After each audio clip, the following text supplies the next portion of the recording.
I have 5 AI agents running parts of my business right now. Together, they handle about 80% of my content operations. For the first 3 months, every single one of them produced technically correct outputs and completely unrecognizable as mine. Wrong tone, wrong framing, wrong priorities. I kept upgrading the model, but nothing really changed. Then I realized the model was never the problem. In this video, I want to cover 3 things. What is actually happening when your AI agents produce generic, misaligned outputs? The 3 levels of how AI native founders create their own bottleneck and what is happening at each stage. And once you understand this, how the way you work with AI fundamentally changes. So let's get into it. Here's an analogy that will make this concrete. Imagine a head chef who spent 20 years developing a signature dish. Every element is deliberate, the pressure on the dough, the exact moment the sauce is done, the tiny adjustment she makes on humid days. None of it is written down. It lives in her hands. On her first day, a new sous chef walks in. Talented, trained, ready to execute. The head chef hands them a recipe card, the written version of the dish. The sous chef follows it perfectly. The dish comes out technically correct, but also completely wrong. Because 80% of what makes that dish exceptional never made it onto the card. It exists only in the head chef's accumulated experience, decisions made through 10,000 repetitions that she can no longer fully articulate even if she tried. That knowledge has a name. Researchers call it tacit knowledge, and it is the single most expensive asset most AI native founders are sitting on, completely inaccessible to their agents. Your agents can only cook from the recipe card you gave them. Research estimated roughly 70% of operational decisions in organizations have never been formally documented. Not because people are lazy, because the knowledge is so embedded in experience that it no longer feels like knowledge. It just feels like obvious judgment. But obvious to you is invisible to your agents. This pattern plays out the same way across every type of AI native business. Whether you are a solopreneur running AI operations or building an agentic business with specialist agents across different functions. And that leads directly to the 3 mistakes I'm about to describe. Level 1, beginner trap. Giving AI tasks without giving it your thinking. The most common scenario looks like this. You're working on something important, a positioning decision, a content piece, a pricing strategy. You hand it to your agent with a clear task description and expect a strong output.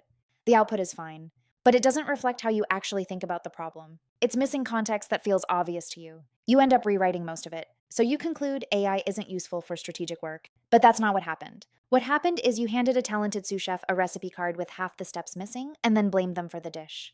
Here's what's actually happening underneath. AI models are trained on general patterns across vast data. Without your specific context, they default to the average response, the most statistically likely answer for someone with your task. You are not average. Your business is not average, your thinking is not average, but your prompt was average, and you got an average output in return. The fix is to externalize your reasoning, not just your task. Before you hand a task to an agent, spend 2 minutes answering 3 questions in writing. What do I already know about this problem that isn't obvious? What approaches have I already ruled out, and why? What does a good answer look like for my specific situation? That's not prompt engineering. That's knowledge transfer. The output quality of your agent is a direct function of the quality of context you provide, not model quality, context quality. Level 2, intermediate trap. Re-explaining yourself from scratch every single session. Once founders understand that context matters, they start providing it. But they provide it the same way every time, by retyping it at the start of each conversation. Here's my brand voice. Here's how I think about this. Here's the relevant background. Session after session. The same foundational knowledge, rebuilt from scratch every time. 2 things are happening that compound quietly.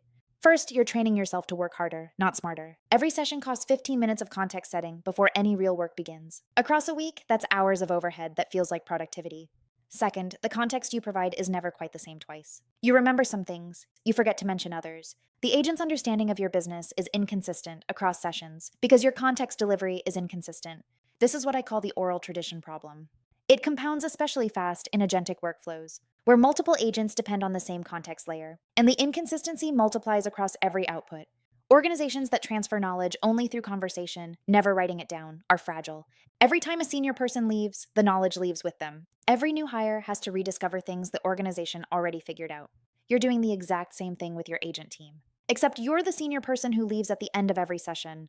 The fix is to build a knowledge layer, a structured document that your agents load as the foundation of every conversation. This is not a prompt. It's a context document.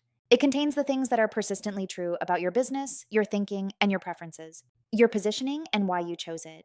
Your customer understanding and what you've learned. Decisions you've made and the reasoning behind them. What good work looks like in your voice and judgment. This document lives outside the conversation. It gets loaded at the start of every session. It gets updated as your thinking evolves. Now, every session starts with a fully briefed agent, not a blank slate. The overhead shifts from re-explaining to updating. And those are very different activities. Level 3, advanced trap, externalizing context without structuring it for retrieval. This is the trap that catches founders who've done the work. They've built their context document. They've loaded it into every session. Their agents perform noticeably better. Then the business grows. The context document grows with it. 6 months in, the document is 40 pages long. It contains everything important, buried inside everything adjacent. The agent loads it all, every time, and outputs start to feel unfocused again. Not because the agent forgot, but because too much context is competing for attention. There's an industry term for this, lost in the middle. When relevant information is surrounded by irrelevant information, models struggle to surface it accurately. Attention degrades across a long context. The needle gets lost in the haystack, regardless of whether that haystack is in the context window or in a 40-page document. There's a second failure. The context document represents how you thought 6 months ago. Outdated sections sit next to current ones. The agent has literally no way to know which is which. You externalized your knowledge, but you didn't architect it. The recipe card got longer, but it didn't get better. The solution is to treat your knowledge layer like a database, not a document. Structured, not narrative. Modular, not monolithic. Time-stamped, not static. Here's what that looks like concretely. Break your context into categories: strategy, customer understanding, product decisions, voice and style. Each category is a separate document with a clear update date. When something changes, you update the relevant module. You do not touch the others. When you start a session, you load only the modules relevant to that task. Now you have knowledge architecture, not just knowledge. Your agents aren't reading your history. They're querying your structured understanding of your business. That's the difference between a filing cabinet and a database. After hearing all of this, you might think the lesson is externalize everything, document every decision, give your agents as much context as possible. But here's what I've actually found.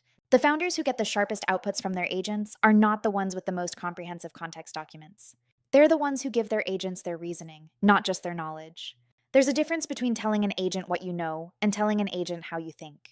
A context document tells the agent your conclusions. Your reasoning tells the agent how you arrived at them, the constraints you were working under, the options you rejected and why, the question you were actually trying to answer. Conclusions produce outputs that sound informed. But reasoning produces outputs that sound like you. Most founders build context systems that transfer knowledge. Almost none build systems that transfer judgment. And judgment is the only part of you that cannot be replicated from a document. I mentioned at the beginning that I spent 3 months blaming the model for generic outputs. What I understand now is that every generic output was a mirror. The agent was showing me exactly what I'd given it, correct instructions with no real thinking behind them. The model was fine. I just hadn't given it anything worth reflecting. Here's the reframe I'll leave you with. Your agents aren't underperforming. Your thinking is underleveraged. The most powerful thing you can do as an AI native founder isn't find a better model or build a better workflow. It's turn how you think into something your agents can actually use. That applies whether you're building an AI native business solo or scaling an agentic business across specialist agents. That's what changes everything. That's all for today. If this shifted something for you, save this video. Come back to it when you start building your knowledge layer. That is exactly when the 3 levels will make sense in your own work. If you are building an AI native business and want to see how the operating model works in practice, follow this channel. That is what I document here. Level 1, 2, or 3. Which one is your actual bottleneck right now? Drop it in the comments. See you in my next one.